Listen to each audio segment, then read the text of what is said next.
few years ago, I was invited to the retirement dinner of an acquaintance of mine.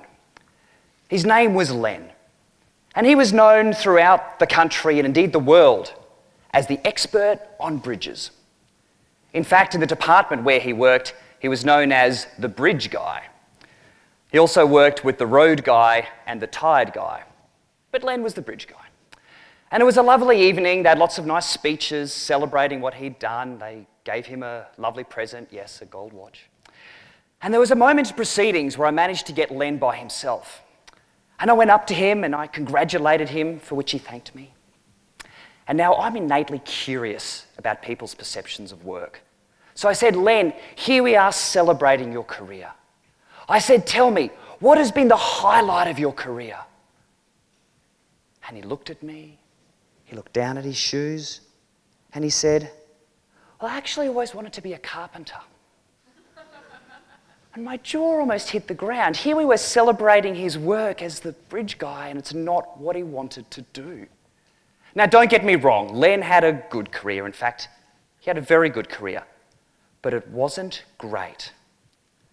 And over the past 20 years of running a career management firm, I've seen this scenario play out time and time again.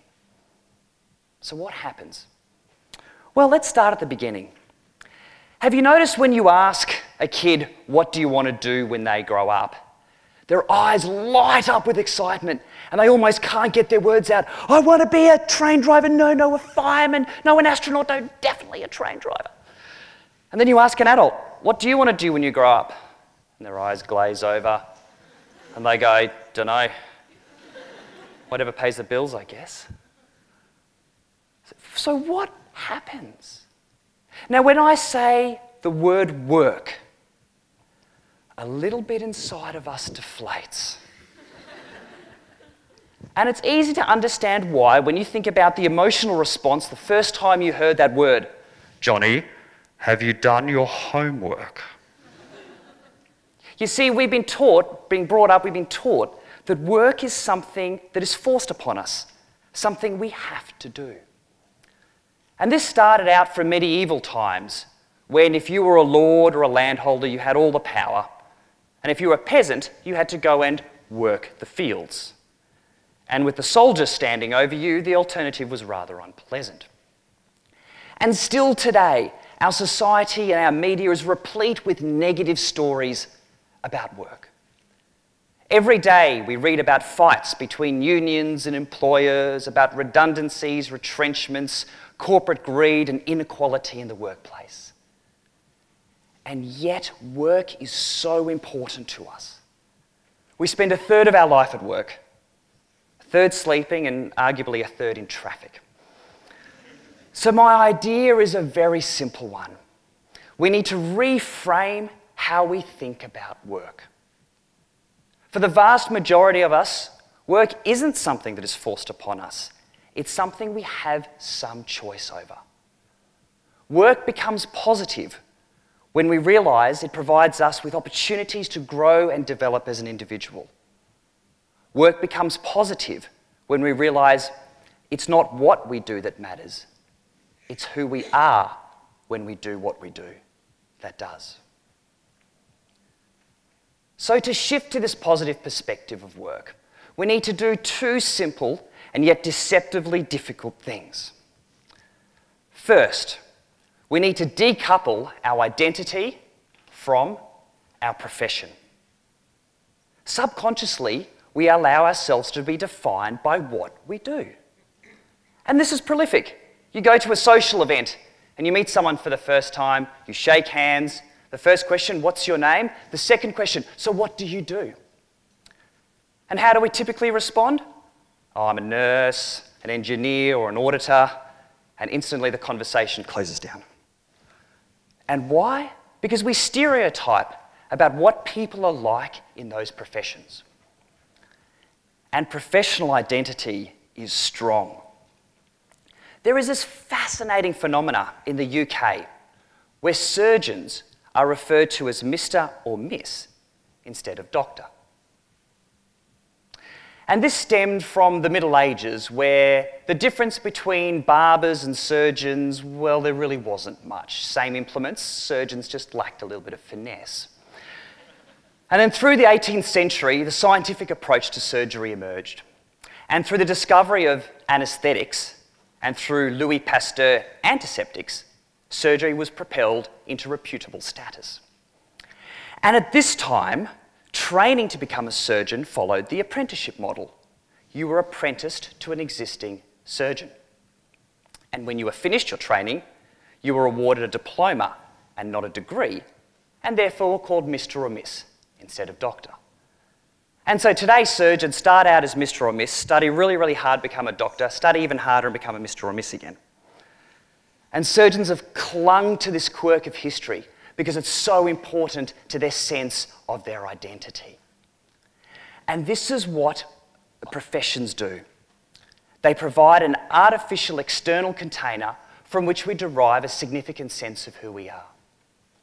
And those professions with more rules governing our behaviour constrain us the most. Think doctors, accountants, lawyers, financial planners, the list goes on. In fact, many professions require continuous professional development, a certain number of hours each year in order to remain within that profession. So subconsciously, we allow ourselves to be defined by our work. And here is the problem. As soon as we do that, when our working life changes, as it invariably will, it becomes harder to adapt. For example, you might be retrenched from your organisation and lose your job. You might get a new manager who is just awful. Or you might have a really bad experience with a client. And if our perception of our work is tied up with what we do, then these experiences can lead us to hating our work. And we feel trapped, and work becomes something we have to do. But we are so much more than our work. If we lift our perspective to realise that work provides the opportunities for us to explore our potential and experience meaningfulness, then it becomes easier to adapt. And this is the second thing we need to do, to be aware of and explore where we can experience meaning in our work. One of the leading researchers in this field, Amy Wrzesniewski and her colleagues, did a great study in hospitals where they interviewed a whole bunch of hospital cleaners and they asked them, what does your work mean to you? And there was one group that said, well, we're here for infection control. And as a result of that perspective, they did good work. But there was another group, when asked, what does your job as a hospital cleaner mean to you? They said, we are here to make the nurses' and doctors' lives easier, to give the best possible experience for our patients. Oh, and by the way, we do infection control. And what was really interesting about this group was that they altered the way they did their work to have more interactions with those people. You see, there's two sources of meaning that we get from our work. First, there's meaning in work. That's from the tasks and activities themselves.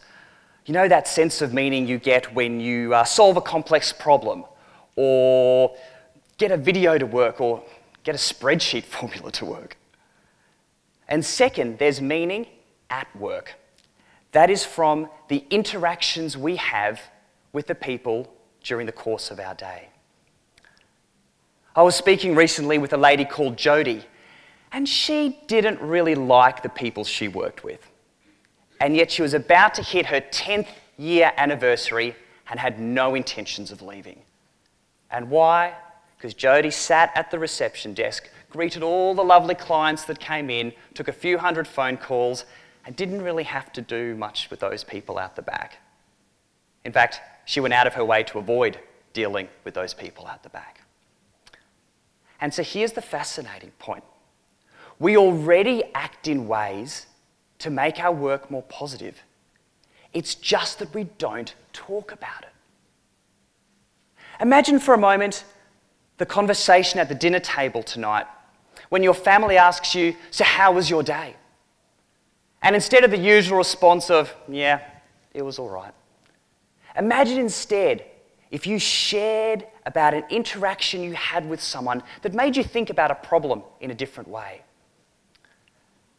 Imagine if you shared a story about how the opportunity to work helped you to grow and develop as an individual. The other day, I went to my 10-year-old daughter and I said, what happens if instead of us calling it homework, we call it home learning?